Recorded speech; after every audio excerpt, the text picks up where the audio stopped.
I'm your host, Annie Bowles, and this is News du Jour.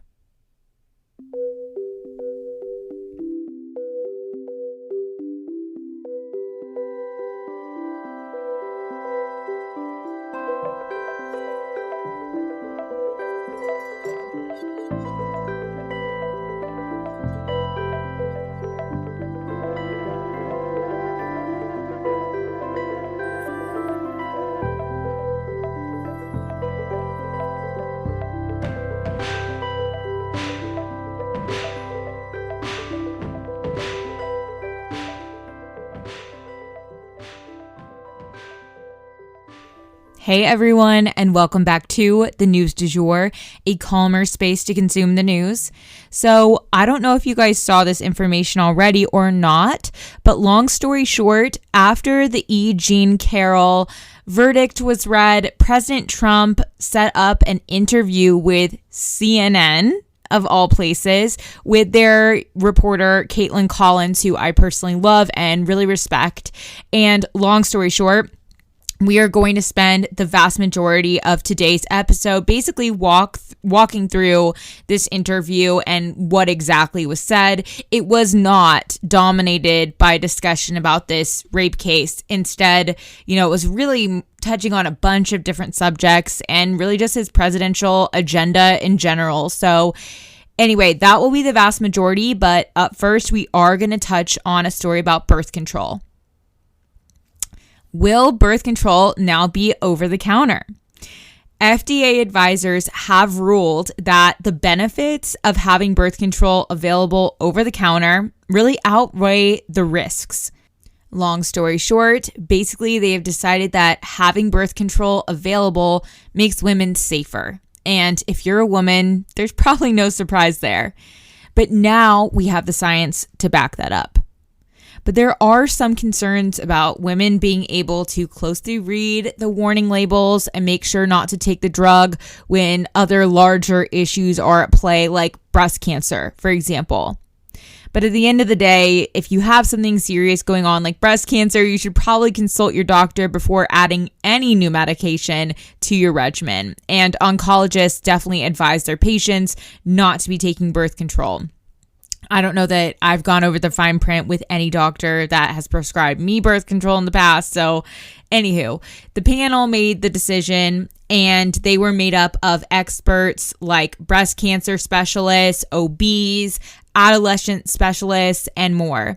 They also had experts in consumer behavior, health literacy, etc. So obviously that issue is very important here. And this issue in general, birth control, is more important than ever. After Roe versus Wade was overturned, women are more eager than ever to protect their health and safety, both physically and financially, via contraception. All right, and now we will get into the thick of it with the Trump interview by Kaitlan Collins in reaction to the E. Jean Carroll verdict. So this is one of the first long format interviews that the former president has done since he announced his third run. He is noticeably quieter these days, largely because he does not post to traditional social media sites as he once did, and does not have the pulpit he once had at the White House. But this week was a tough one for him. He lost in court to a years-long foe, and will not only have to pay her millions of dollars, but he will have to bear the label of a sexual predator more plainly now. So I wanted to go ahead and just walk through what I noticed, kind of bullet point style, in this interview. So right at the top, he continued his false election claims, saying that individual voters went into voting booths 7 to 20 times to cast numerous ballots for Joe Biden. And this is obviously something that has been debunked through recounts and through expert testimony. He again blamed mail-in ballots as well as being part of this elaborate fraud that he thinks elected Joe Biden. He told Kaitlan that she's not stupid at all, but that she has an agenda here. So starting off on a really good foot. A Trump supporter from the audience actually asked Trump if he would consider dropping the election fraud claims in the next election. And he said he'd like to, but when he sees election fraud, he has to speak out about it. He also referred to Nancy Pelosi as Crazy Nancy. He bragged that he doesn't need scripts like Joe Biden does. He said that Mike Pence is a nice guy, but didn't do the right thing on January 6th and kept insisting that Pence should have sent the votes, quote unquote, back to the states, which, for the record, as we've discussed at length here, isn't legal. Trump advocated for arming teachers in schools and said he's committed to protecting the Second Amendment. He would not commit to signing an all-out ban on abortions. He seemed to fall in a gray area on this subject. He made it clear that he was staunchly against late-term abortions, but he fell short of saying that he would agree to ban abortions completely. So this seems like one issue where he sees the gray and he sees that there might be some exceptions. Trump denied all allegations from E. Jean Carroll and once again called her a con job, which is why he was just convicted of defaming her in the first place. He said he'd never met her, despite the fact that there are multiple photographs of them together from that time period. He also bragged that he, quote, created the greatest economy in history. A big part of that economy was I got you the biggest tax cuts in the history of our country, end quote.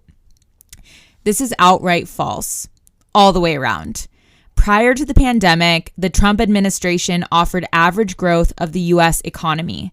But once the pandemic hit, we all know things absolutely tanked for the U.S. economy.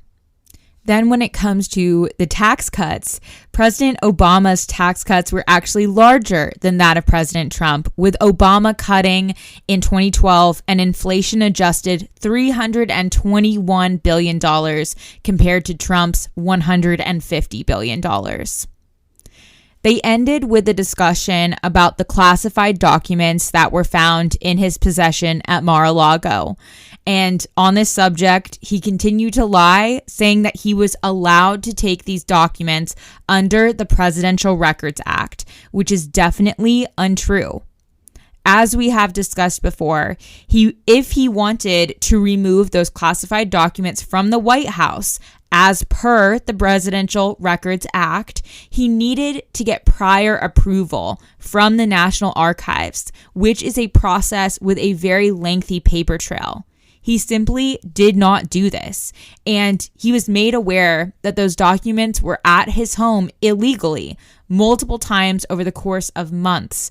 He was given those series of months to return them, and he wouldn't have had a raid on his home if he had simply filed the right paperwork or returned the documents when they were requested, which this to me makes the whole thing way more sus. It begs the question, why didn't he just take those simple steps, especially as someone who has an army of lawyers at his disposal? At Carvana, we're in the business of driving you happy. And with the widest selection of used cars under $20,000, you're bound to find a car that'll put a smile on your face. Carvana gives you control by letting you customize your down and monthly payments. You can browse tens of thousands of cars online to find one within your budget, and you won't get surprised with any bogus fees. Visit Carvana.com or download the app to shop for a vehicle. Carvana, we'll drive you happy. Availability may vary by market. With Trump, there is always way more back and forth than there are straightforward answers. There's always a lot of name calling, and there's always a lot of outright lies. And this night was simply no different. And that is the news du jour.